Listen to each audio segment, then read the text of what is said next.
Assalamualaikum warahmatullahi wabarakatuh. Perkenalkan, nama saya Helmi Aresta Mubarok dari kelas 3A D3 Keperawatan Stikes Muhammadiyah Ciamis. Di sini saya akan menceritakan bagaimana langkah-langkah melakukan pemeriksaan fisik. Nah, sebelumnya saya akan menyebutkan satu persatu alat-alat yang dibutuhkan untuk pemeriksaan fisik. Yang pertama yaitu hand sanitizer. Terus ada juga handscoon bersih, terus jam, pen light, termometer, stetoskop, sphygmomanometer, bengkok,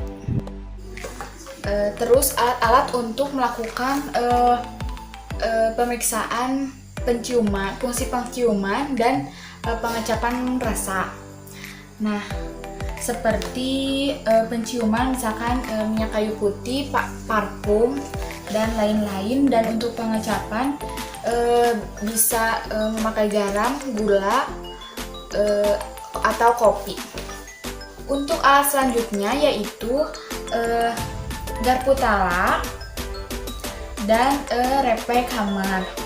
Nah, untuk yang selanjutnya langsung saja melakukan praktek. Jadi langkah yang pertama yaitu temui pasien, lalu ucapkan salam, memperkenalkan diri, menjelaskan prosedur dan tujuan pemeriksaan fisik, lalu lakukan kontrak waktu. Jika pasien menyetujui pemeriksaan fisik, bisa dibawa alat-alat yang tadi, didekatkan kepada pasien, lalu mengatur posisi pasien.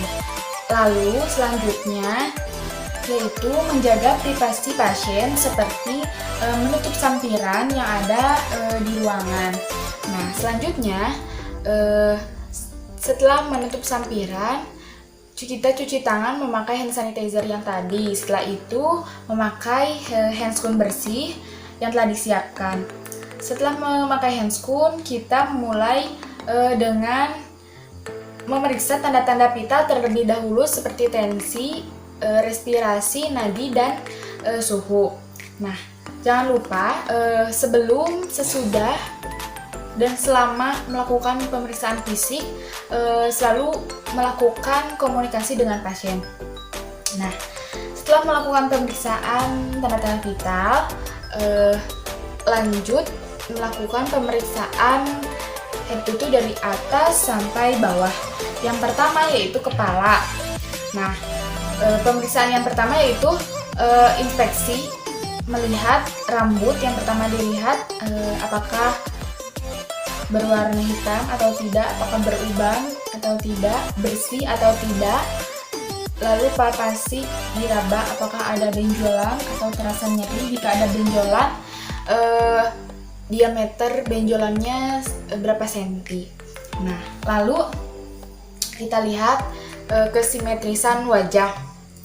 Terus setelah itu mata, apakah mata simetris atau tidak, konjungtivanya anemis atau ananemis, lalu skleranya putih atau tidak, lalu pergerakan matanya normal, sama atau tidak, lapang pandangnya, terus bagaimana reaksi pupilnya apabila diberi cahaya. Selanjutnya yaitu ke hidung. Hidung, lihat apakah hidungnya simetris atau tidak, dan lihat apakah dalamnya ada benjolan, luka, atau sekret. Nah, lalu jangan lupa lakukan tes penciuman yang tadi, parfum atau juga minyak kayu putih. Nah, selanjutnya ke telinga. Lihat apakah kedua telinga simetris, dan apakah daun telinganya bersih atau tidak, dan lalu lihat dalam telinganya itu kotor atau tidak, ada benjolan atau tidak, maupun luka ya. Terus dipegang apakah teraba nyeri atau tidak. Nah, setelah itu tes pendengaran dengan menggunakan garpu tala. Nah, selanjutnya yaitu ke mulut. Lihat apakah giginya masih lengkap, apakah ada karies atau tidak, lidahnya kotor atau tidak. Nah, terus jangan lupa lakukan pemeriksaan pengecapan dengan menggunakan alat-alat yang tadi seperti gula, garam, atau kopi hitam. Lalu kita pindah ke leher. Pegang leher, apakah teraba benjolan atau tidak. Lalu apakah refleks menelan itu baik atau tidak. Jadi kita pegang, lalu pasien disuruh menelan. Nah, apakah refleks menelannya itu baik atau tidak. Lalu setelah itu ke tangan. Kita lihat apakah kulit tangan ada luka atau yang lainnya. Lalu kita tes kekuatan otot tangan. Yang pertama yang kanan, yang lebih dekat ke kita, misalkan yang kanan, lalu yang kiri. Prosedurnya yaitu diangkat, lalu kita tahan. Apakah pasien kuat menahan tahanan kita atau justru tidak kuat. Nah, lalu setelah yang kanan, yang kiri, lalu dua-duanya. Nah, setelah itu ke dada. Pemeriksaan dada yaitu mulai dari infeksi kulit dada, lalu dengar suara jantung dan paru-paru. Nah, raba dada apakah nyeri atau tidak, lalu perkusi atau ketuk apakah ada suara sonor atau tidak. Nah, setelah dada kita ke abdomen. Pemeriksaan abdomen yang pertama yaitu inspeksi terlebih dahulu. Kita lihat bentuknya apakah buncit atau ada benjolan atau tidak, simetris atau tidak. Yang selanjutnya yaitu auskultasi. Dengarkan bising ususnya selama 1 menit. Lalu perkusi. Untuk perkusi, abdomen dibagi menjadi 4 bagian, yaitu bagian kiri atas, kanan bawah, dan kiri bawah. Nah, jadi melakukan pemeriksaannya membentuk huruf C. Nah, yang terakhir yaitu palpasi. Apakah ada rasa nyeri tekan atau tidak. Selanjutnya yaitu kekuatan otot kaki.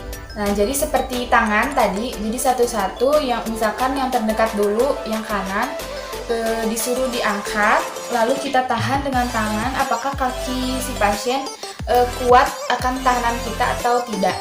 Lalu bergantian dengan yang kiri. Setelah yang kiri, lalu lakukan kaki dua-duanya. Nah, setelah itu lalu melakukan refleks tendon dalam atau lutut dengan menggunakan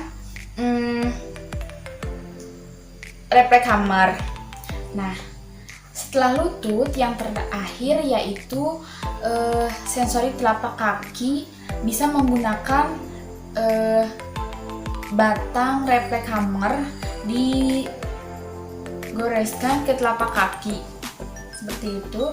Apakah kaki pasien merasakan goresan itu atau tidak. Sekian langkah-langkah pemeriksaan fisik yang bisa saya sampaikan. Untuk selanjutnya yaitu dilanjutkan dengan praktek melakukan perawatan luka. Selamat menyaksikan.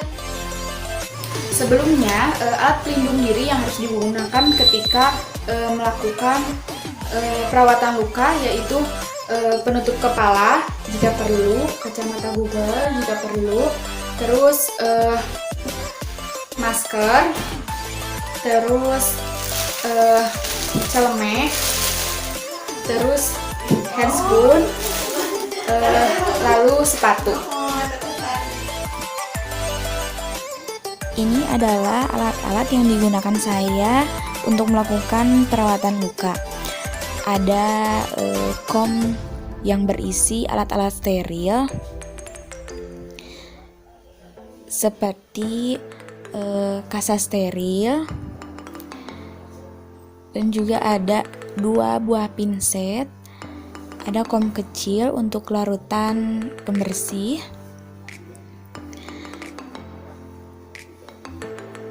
lalu ini juga kom kecil yang berisi kapas alkohol. Nah, ini larutan yang saya pakai yaitu NaCl. Lalu ada bengkok, handscoon steril, handscoon bersih, hand sanitizer, dan plester.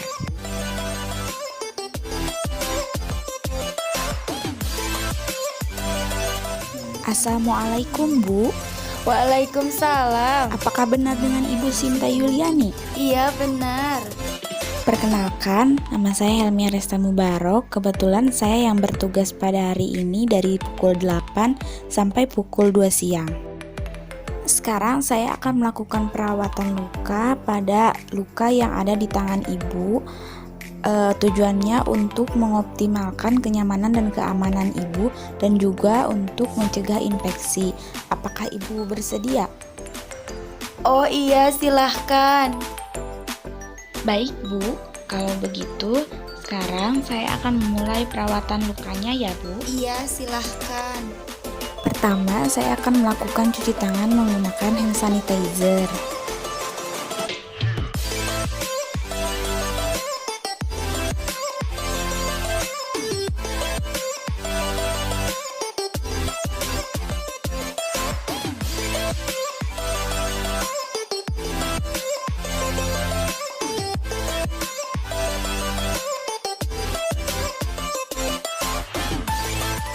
Lalu menggunakan handscoon bersih untuk membuka perban yang sebelumnya.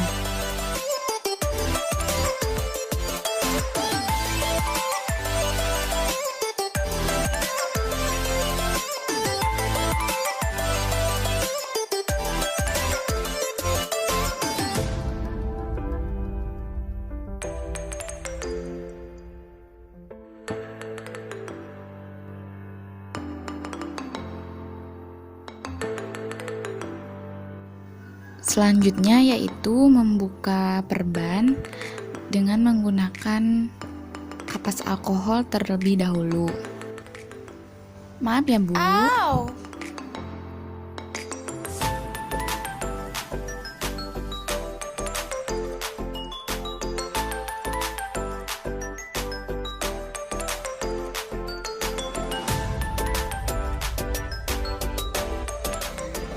Tahan ya, Bu, saya akan membuka perbannya.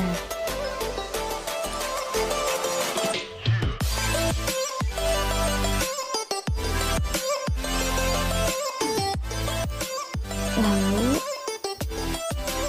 dibuang ke bengkok.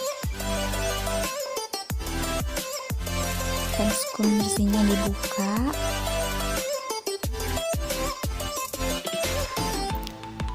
Dan buang juga ke bengkok. Setelah itu ganti menggunakan handscoon steril.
Setelah selesai menggunakan handphone steril, lalu ambil kasa menggunakan 2 pinset,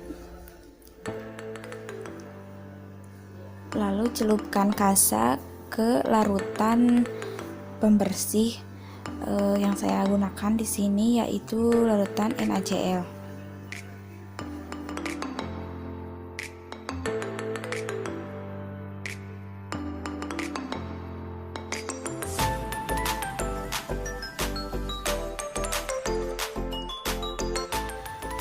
Maaf ya Bu, Iya.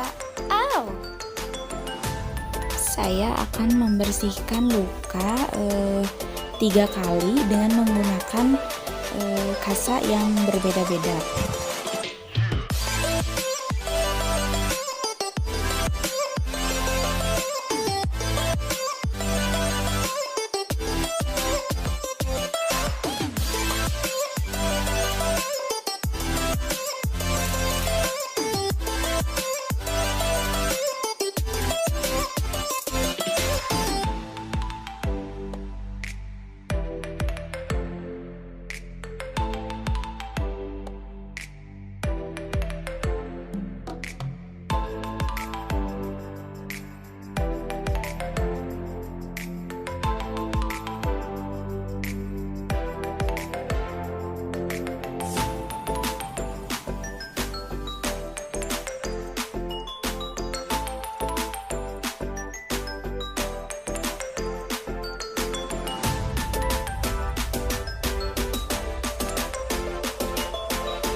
Setelah 3 kali, lalu tutup luka dengan kasa kering apabila lukanya kering.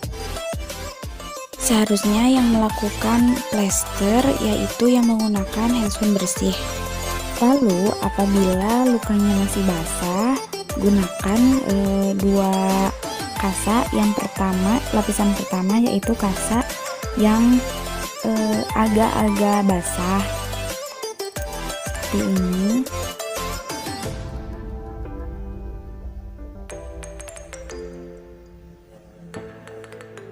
Selanjutnya di atasnya disimpan kasa yang kering. Setelah itu tempelkan plester oleh partner atau asisten yang menggunakan handscoon bersih.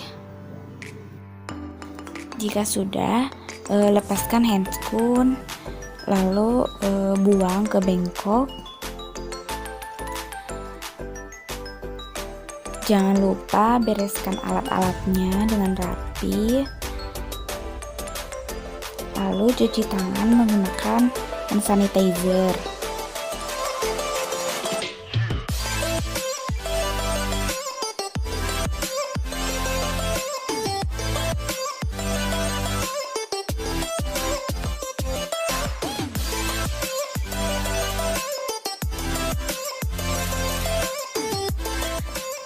Ibu, alhamdulillah perawatan lukanya sudah selesai. Gimana Ibu perasaannya setelah dibersihkan? Iya, lebih nyaman, lebih enakeun. Oh gitu. Baik, kalau begitu saya permisi dulu ya Bu. Nanti kalau ada apa-apa bisa panggil saya di ruang perawat. Iya. Terima kasih. Assalamualaikum.